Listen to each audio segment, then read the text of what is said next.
रमज़ान आ रहा है, रोज़ा आ रहा है एंड इसके लिए बहुत ज़्यादा एक्साइटेड भी होते हैं हम लोग। एंड कहीं ना कहीं जो नीट वाले बच्चे हैं थोड़ा वो भी हो जाते हैं कि रोज़ा रखेंगे और पढ़ाई भी करनी है, नहीं हो पाता, रोज़ा खलता है। एंड रोज़ा रखना तो फ़र्ज़ है, मोस्ट ऑफ द मुस्लिम्स रखते ही हैं रोज़ा, बट कहीं पढ़ाई ना अफेक्ट हो, इससे डाउट आते हैं बच्चों में। तो ये बहुत ज़्यादा पूछे गए, मतलब कि मुझे सजेस्ट किया हुआ टॉपिक है कि आप इस पर वीडियो बनाओ। कि सबसे पहले तो रमज़ान को एज अ डिस्ट्रैक्शन मत लो कि आपकी पढ़ाई अफेक्ट होगी एंड पढ़ नहीं पाओगे अच्छे से, ये चीज़ मत सोचो। अगर आप ऐसा सोचोगे तो वैसे ही होगा आपके साथ, तो आपको रोज़ा खलेगा, आपको अफेक्ट भी करेगा और आप पढ़ाई भी नहीं कर पाएंगे।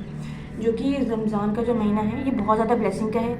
एंड इवन ऐसा है कि इसमें बल्कि आपको अपनी जो इस्तिताअत है उससे ज़्यादा काम करना होता है इसमें। It's a month of exertion कि आप इसमें और ज़्यादा एफर्ट्स लगाओ, बल्कि अगर आप पहले 50% करते थे आप इसमें 100% दो, उससे भी ज़्यादा दो।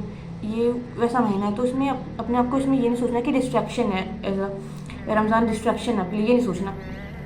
हाँ, मतलब ये है कहीं ना कहीं कि रोज़ा रखते हैं, भूख लगती है, खलता है, तो पढ़ाई नहीं कर पाते। बट ये है कि आप अगर इसके जो रमज़ान का जो महीना है इसकी ब्लेसिंग के बारे में जान लोगे, इसके बारे में थोड़ी बहुत रिसर्च कर लो कि कोई पॉडकास्ट किसी ने, जिसको भी आप सुनते हो, कोई अच्छा स्कॉलर जो भी आपको अच्छा लगता है उसका सुनो एक बार, कि पूरा डिटेल में कि है क्या रमज़ान, इसमें क्या होता है क्या नहीं होता। तो आपके अंदर एक वो फेथ, आपका जो भी ईमान हो इतना स्ट्रांग हो जाए कि आप फिर आपको ये डिस्ट्रैक्शन की तरह नहीं लगेगा। पर इसके लिए आपको जानना पड़ेगा। तो ये करना सबसे पहले तो मैंने भी किया था जब मेरा नीट का था, जब मैं नीट दे रही थी उससे कुछ दिन पहले मैंने एक पॉडकास्ट सुना था रज़ा ज़िया उल हक भाई का, यूथ क्लब में है। एंड उनका एक पॉडकास्ट था जिसमें वो डिस्कशन कर रहे थे ऐसी कि उनको भी रोज़ा मतलब खलता था ऐसे। तो उन्होंने एक बार सहरी मिस हो गई थी उनकी, नहीं कर पाए थे। और नेक्स्ट डे उनका यूनिवर्सिटीज़ में जैसे सेशन वगैरह भी होता है तो वो था, बहुत ज़्यादा बोलना पड़ता है एंड गला भी सूख जाता है, प्यास लगती है ऐसे बोलने में। तो उनका वो था, तो उनको वो वाली ये हदीस याद आ गई कि जो दज्जाल के टाइम पे लोगों का जो जिक्र होगा वो लोगों का खाना होगा जिक्र करना। तो उनको वो वाली हदीस आई, तो वो भी फिर जब सहरी मिस हो गई थी तो हर वक्त जिक्र कर रहे थे एंड जो सेशन वगैरह भी लिया, पर फिर भी रोज़ा नहीं खला उनका एंड जिक्र किया उन्होंने। तो वो चीज़ मैंने भी सुनी थी, मतलब उसी पॉडकास्ट में सुनी थी। एंड फिर मैंने भी चीज़ अप्लाई करने की कोशिश करी थी अपने उसमें, जब नीट 2023 का रोज़ा था उसमें, उस महीने में, तो मैंने अप्लाई किया था। तो मैं भी जैसे कि रोज़ा रखती थी एंड मुझे खलता है रोज़ा बहुत ज़्यादा। आई थिंक मेरे घर में हम सब में सबसे ज़्यादा मुझे ही खलता है एंड मेरी हालत बहुत ज़्यादा ख़राब रहती है। एंड तो मैंने जब रोज़ा रखा फिर मैं भी मतलब ये था कि नमाज के बाद जिक्र कर लिया, और जब भी थोड़ा बहुत खल रहा हो रोज़ा तो फिर मैंने जिक्र करना स्टार्ट कर दिया। ज़िक्र के लिए आप अपनी एक देख लेना कि क्या क्या ज़िक्र में आता है, कौन कौन सी आप दुआ कर सकते हो एंड या फिर मैं शेयर कर दूँगी स्क्रीन के बाद में। एंड फिर एक ये है ना कि आपका यकीन होना चाहिए, लेकिन बिना यकीन की चीज़ें नहीं अफेक्ट करती, यकीन की ज़रूरत है, तो उसके लिए आप उसके बारे में जानना। एंड ये हो गया रोज़ा खलने वाली चीज़। और बाकी आप क्या क्या कर सकते हैं एंड मैंने जो किया मैं वो बता देती हूँ, मैंने जो किया था अपने टाइम पे। एंड आप उससे अच्छा करना, आप और भी अच्छा कर सकते हो।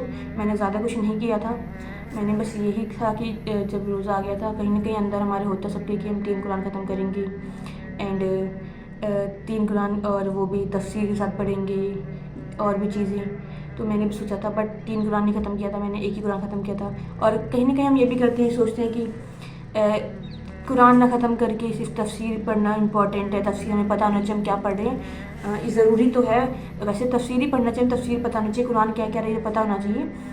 क्वालिटी मैटर करती है बट क्वांटिटी भी मैटर करती है, क्वांटिटी भी ज़रूरी है, क्योंकि कुरान को पढ़ना ही, उसके लफ्ज़ को पढ़ना ही वो भी बहुत वो है, उसमें भी बहुत ज़्यादा सवाब है।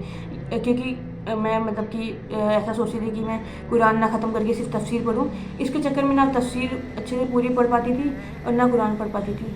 तो ये है कि बैलेंस ज़रूरी है, क्योंकि क्वांटिटी के साथ क्वालिटी दोनों ज़रूरी है, तो क्वांटिटी भी ज़रूरी है। आई थिंक कन्फ्यूज़ कर दिया, मैं समझ जाऊँ इमोशंस को क्या कहना चाह रही हूँ। तो ये कर सकते हो किसी, बट मैंने नहीं किया था, सच्ची बताऊँ तो मैंने तफसीर नहीं पढ़ी थी अपने टाइम पे। मैंने चाहती थी पढ़ूँ बट नहीं कर पाई थी मैं। तो मैं ये करती थी जैसे कि सहरी करी, सहरी के वक्त, और मैंने ये सोचा था कि मैं कुछ सूर्य याद करूँगी ताकि मैं नमाज़ में पढ़ सकूँ। तो वो मैंने किया था, जैसे कि 30वें पारे में छोटी छोटी सूर्य होती हैं, लास्ट में काफ़ी सारी छोटी छोटी सूर्य हैं, तो मैंने वो याद करने की कोशिश करी थी एंड मैंने 4-5 याद करी थी, कम ही है आई नो, बट करी थी एंड कुछ दुआ याद करी थी।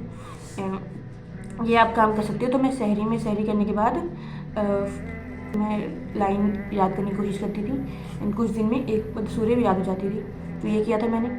उसके बाद सुबह ये नहीं करना आपको कि बहुत लेट उठो 12 बजे 11 बजे, क्योंकि रोज़े में ऐसे ही होता है अक्सर। तो ये काम नहीं करना है। अपने नीट वाले बच्चे हैं, आपको एक्स्ट्रा एफर्ट्स लगाने, बल्कि बाकी जो आपके घर में कर रहे हैं उससे एक्स्ट्रा आपको करनी है मेहनत। एंड तो उठ जाना है आपको, मतलब 6-7 बजे तक उठ जाओ, मतलब फजर की नमाज़ पढ़ के थोड़ा बहुत सो सकते हो। एंड उसके बाद उठ जाओ 1-2 घंटे में, उठ के अपनी पढ़ाई स्टार्ट करो। और खाना पीना तो करना नहीं है दोपहर में, एंड ये सब पूरा टाइम है आपके पास। उसके बाद फिर ज़ोहर की नमाज़ का वक्त हो, ज़ोहर की नमाज़ पढ़ लो। एंड नमाज़ के बाद कुरान पढ़ लो, ज़्यादा नहीं तो 3-4 पेज पढ़ लो, ताकि पूरे दिन में हर नमाज के बाद पूरा दिन में एक कुरान एक पारा ख़त्म हो जाए, इतना कर लो। एंड स्पीड ज़्यादा होगी तो अच्छी बात है, नहीं तो फिर ऐसा भी नहीं कि एक कुरान ख़त्म ही करना है, बट ये आपको एफर्ट्स लगाने हैं। आपको हाँ, आपको अंदर से एफर्ट्स लगाने हैं कि हाँ ये रमज़ान है, मैं कुछ कर रहा हूँ। आपने जो अभी डे लाइफ में आपका जो नॉर्मल रूटीन है उससे अलग होना चाहिए एंड अच्छा करना चाहिए आपको। एंड ये है कि अभी आपका जैसे शबान का महीना ख़त्म हो रहा है, तो इसमें आपके जितने भी पुराने अपने अच्छे काम के बुरे काम के सब अल्लाह ताला के सामने प्रेजेंट हो गया है। एंड आई होप आप सबने तौबा करी हो। एंड अभी फ्रेश स्टार्ट है, Ramzan is a fresh start. तो अब दोबारा से तौबा करो और अब अपना जो भी अच्छे काम करो। और इस महीने में ऐसे जाओ कि कुछ चीज़ें जो ये डिसाइड कर लो कि हाँ मुझे ये काम छोड़ने हैं। अगर कोई हराम रिलेशनशिप में है तो उसको छोड़ दे रोज़े में, एंड आगे भी कंटिन्यू रखे चीज़ों को। एंड कुछ जो अब्यूज़िव वर्ड्स यूज़ करते हैं एंड मोस्टली करते हैं, बहुत सारे इवन मुस्लिम्स करते हैं, ये बड़े दुख की बात है, बट नहीं करना चाहिए। तो फिर इसको ऐसे ले लो कि हाँ अब वो नहीं करूँगी या मैं करूँगा या करूँगी, जो भी ऐसी कुछ चीज़ें आप अडॉप्ट कर सकते हैं अपने लाइफ में। एंड उसको रमज़ान के बाद भी कंटिन्यू रखना। तो रमज़ान का मतलब तो ये कि ऐसा नहीं है कि बस रोज़ा रख लिया, एंड इतना भी बहुत ज़्यादा टफ भी नहीं है दीन की आपको बहुत ज़्यादा काम करने को दे दिया। यही तो चीज़ें करनी है कि अपने आप को बस प्यूरीफाई करना है। प्यूरीफाई मतलब किस सेंस में, कि अल्लाह ताला का डर आ जाए अपने अंदर, तकवा। डर इस सेंस में कि तकवा, आप कोई भी काम करो ये सोच के करो कि अल्लाह ताला इसमें राज़ी है कि नहीं राज़ी है। हर काम सोच समझ के करो। तकवा की डेफिनेशन बहुत अच्छी बताई थी मुझे, ये सुनी थी मैंने कि मान लो बहुत सारे कांटे हैं अगर आपके सामने, अगर आप चलोगे उस रास्ते से तो आप बच के चलोगे ना, कांटों के तो ऊपर नहीं जाओगे ना, तो कांटों से बच के चलोगे। तो अपनी जो डेली लाइफ आप गुजार रहे हो तो उसको ऐसे बच के गुजारो कि जो कुछ भी गलत काम हो बच के गुजारो। यही तकवा है। तो तकवा अपने अंदर लाना है। एंड और मतलब कि कुछ लोग सोचते हैं कि सिर्फ कुरान पढ़ें और अपना जो पढ़ाई लिखाई का वो ना करें रमज़ान में। तो वो अच्छी बात है, मतलब दीन करना, दीन का काम करना अच्छी बात है, दीन के लिए पढ़ना, अपने दीन बनाना अच्छी बात है। बट अल्लाह ताला ने कभी ये नहीं कहा कि आप दुनिया को छोड़ दो। दीन तो दुनिया ही है ना, मतलब दीन और दुनिया अलग नहीं है। दीन और दुनिया इज़ द सेम थिंग। अगर आप जो पढ़ाई कर रहे हो आप अच्छी इंटेंशन से करो कि आपका नीट क्लियर हो जाएगा, आप डॉक्टर बनोगे, फिर खिदमत करोगे, तो ये भी दीन का ही पार्ट है। तो फिर इतना मुश्किल नहीं बनाना चाहिए दीन को कि हम सिर्फ कुरान पढ़ें। और ये ऐसा रिकमेंड भी नहीं किया मुस्लिम्स को। हमें दुनिया में वो काम करना है अपने दीन को इंक्लूड करके। तो इंटेंशन अच्छी करके कोई भी काम करो, उसको इंटेंशन अच्छी रखोगे तो वो अपने आप ही आपको उसका सवाब मिलेगा, तो दीन में ही आ जाएगा। तो इंटेंशन अच्छी रखी करना, ये नियत रख के करना है कि आपको अल्लाह ताला को राज़ी करना है, नियत ये हो। तो पूरे वीडियो का कंक्लूजन बस यही है कि रोज़ा तो रखना है, ये फ़र्ज़ है। एंड रोज़ा खलता है तो ज़िक्र करो, उसके लिए ज़्यादा ज़िक्र करो। एंड बाकी आप पढ़ाई करो पूरे दिन, एंड नमाज़ पढ़ो, और नमाज़ के टाइम कुरान पढ़ो। एंड सहरी के टाइम थोड़ा बहुत तो कुछ सूर्य याद कर लो जो आप नमाज़ में इंक्लूड कर सको अपनी, ताकि नमाज़ में खुशू आए। और ये कर सकते हो कि कुछ चीज़ें आप लिस्ट बना लो कि हाँ कि ये चीज़ें मुझे छोड़नी है और ये चीज़ें मुझे करनी है। एंड फिर वो आप रोज़े के बाद ख़त्म होने के बाद भी, रमज़ान ख़त्म होने के बाद भी उसको अपने डे टू डे लाइफ में इंक्लूड करोगे एंड वो कंटिन्यू रखोगे आगे हमेशा। एंड बस इतना ही है। और इस वीडियो को यहीं एंड करते हैं। अल्लाह हाफ़िज़। आई होप आप लोग का रमज़ान अच्छे से गुजरे, आपका रोज़ा ना खले, एंड नीट की पढ़ाई भी अच्छी से हो जाए, एंड आपका अगला Ramzan as a medical student जाए, आपकी ईद अच्छी गुजरे, एंड आपके सारे गुनाह अल्लाह ताला माफ़ करे। कभी पीछे गेट के पास आ गई।